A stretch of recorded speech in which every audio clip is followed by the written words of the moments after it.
நிகிதா, சென்னையை அடுத்த சோழிங்கநல்லூரில் பாமகவின் சமூக நீதி ஊடக பேரவையின் கூட்டம் அன்புமணி ராமதாஸ் தலைமையில் இன்று நடைபெற்றது. அந்த கூட்டத்தில் பேசிய அன்புமணி ராமதாஸ், எப்போதும் ராமதாஸை புகழ்ந்து பேசாத திருமாவளவன், வன்னியரசு, சிந்தனை செல்வன், செல்வ பிறந்தகை ஆகியோர் இப்போது மட்டும் திடீரென புகழ்ந்து பேசுவது ஏன் என்ற கேள்வியை எழுப்பிவிட்டு திமுகவின் சூழ்ச்சிதான் பாமகவில் ஏற்பட்டுள்ள குழப்பங்களுக்கு காரணம் என்ற குற்றச்சாட்டை அவர் மீண்டும் ஒரு முறை கூறியிருக்கிறார்.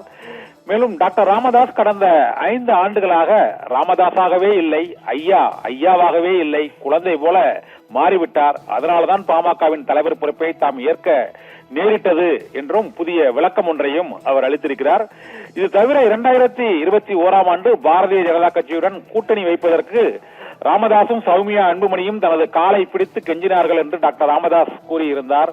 ஆனால் டாக்டர் ராமதாஸின் வேண்டுகோளுக்கு இணங்கவே தாங்கள் பாரதிய ஜனதா கட்சியுடன் 2024 தேர்தலில் கூட்டணி வைத்தோம் என்றும் அன்புமணி ராமதாஸ் கூறியிருக்கிறார். டாக்டர் ராமதாஸ் இதுவரை கூறிய அத்தனை குற்றச்சாட்டுகளுக்கும் மறுப்பு தெரிவித்த அவர், டாக்டர் ராமதாஸுக்கு பிறகுதான் நான் பாட்டாளி மக்கள் கட்சியின் தலைவர் பொறுப்பை ஏற்க இருந்தேன் என்றும், ஆனால் டாக்டர் ராமதாஸ் அவர் வயது முதிர்வு காரணமாக அவரது செயல்பாடுகளில் சில குழப்பங்கள் இருந்ததால் தான் தலைவராக பொறுப்பேற்றேன் என்றும் பாட்டாளி மக்கள் கட்சியின் சமூக ஊடக பேரவையின் கூட்டத்தில் சோழிங்கநல்லூரில் அவர் சற்று முன்பு பேசிய பேச்சின் போது அவர் ஏற்கனவே கூறிய குற்றச்சாட்டுகளுக்கும் டாக்டர் ராமதாஸ் கூறிய பல்வேறு கருத்துக்களுக்கும் இன்று பதில் அளித்திருப்பது மீண்டும் பாட்டாளி மக்கள் கட்சியில் தந்தை மகன் மோதலில் ஒரு புதிய சர்ச்சையை ஏற்படுத்தி இருக்கிறது. நிகிதா.